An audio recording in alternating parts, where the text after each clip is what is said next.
Anastasia, it's so nice to have you here. You're coming to us from La Junta, and I'm here in Boulder, of course. And we are actually going to be discussing something that's off the beaten track, and it's not something that's on the International Film Series website. And the reason why this kind of came up in my mind is because actually in this week's podcast with Alex, and I don't know, Anastasia, if you had a chance to listen to that. But we talked to Paul Mavridis, who is he's a well-known person and artist, especially in the world of underground comics. He's also the guy that designed the movie poster for Alex Cox's Western, Walker, which is a poster that I have here just around the corner in my living room. And Paul, again, our guest on the podcast with Alex. He also is somebody who's had some screen time in some other movies, including a documentary that was released last year about J.R. Bob Dobbs and the Church of the Subgenius. And that's in and of itself a really interesting topic because it goes into a whole bunch of crazy, cool areas. So anyway, the documentary that was directed by Sandy K. Boone. Again, that's the documentary about J.R. Bob Dobbs and the Church of the Subgenius. But what was really fascinating to me was that Sandy K. Boone is somebody who has also produced a bunch of other movies, including the documentary that was animated called Tower, which was about the infamous shooting that happened in Texas, and it was directed by Keith Maitland, and that was a film that we screened at the IFS, and we had Keith Maitland out in attendance with that. But what really sort of got my attention was the fact that Sandy Boone's very first producer credit was for Last Night at the Alamo. And that just happens to be the second feature by Austin filmmaker Eagle Pennell, and it was released in 1983. It was shot on a budget of $25,000, and the script was written by Kim Hinkle, who got his start writing the script for the Texas Chainsaw Massacre, and I'm talking about the original one directed by Tobe Hooper that was released in 1974. Now, and there's something about Last Night at the Alamo that reminds me of Eugene O'Neill's play from 1946, The Iceman Cometh, which is basically, you got a bunch of drunks and they're awaiting a seemingly mythic figure, and then a lot of messy human emotions follow. Last Night at the Alamo definitely feels like it was cut from the same cloth as Pennell's debut feature-length picture, which was called The Whole Shooting Match. That was released in 1978. It starred some of the same actors. It's got kind of the same rough and tumble feel to it. And it got, the Whole Shooting Match got a lot of praise at the USA Film Festival in Salt Lake City. And it inspired Robert Redford to start the Sundance Film Festival. Oh, interesting. Our friends at the Texas Theater have informed me that there's a restoration out there for Last Night at the Alamo. And that's one that I would love to get my hands on someday and screen at the IFS and on the big screen when we're allowed to return.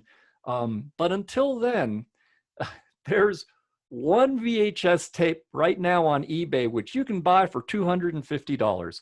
Well, I happen to have bought a VHS tape, I don't know, 10 years ago or something. It was only $150 back then, so it's gone up in price.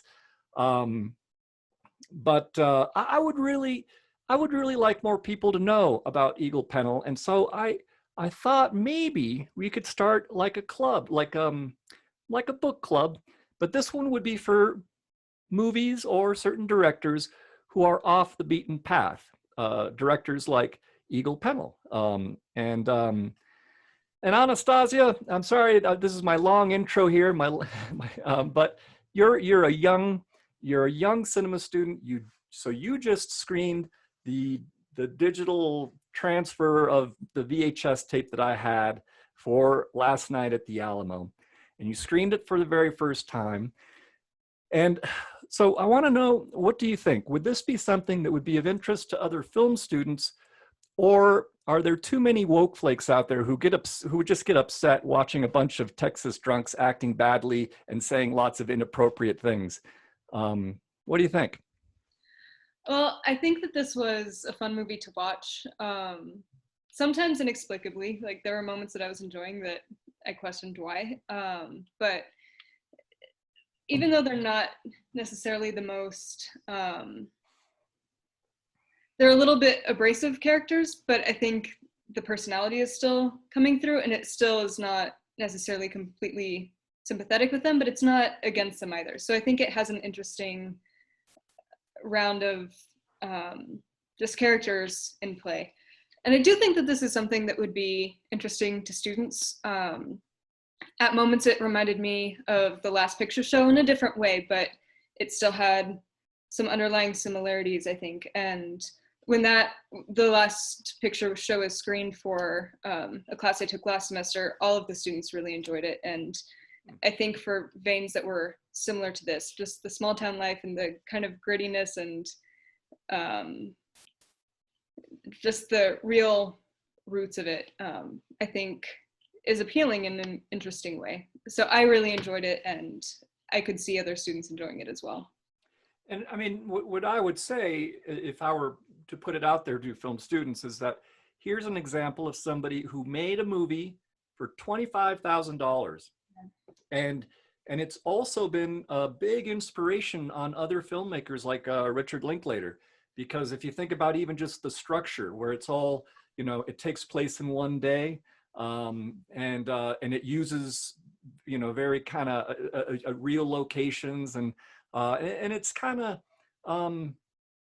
I don't know, it's refreshingly free of any kind of a committee think, or studio gloss, or even pretty people. Frankly, it's just these are the riffraff, and frankly, that's, I would like to see more people, more students, just actually, filming what their life would be like in like if they were, I don't know, hanging out at the Dark Horse when they're allowed to do that.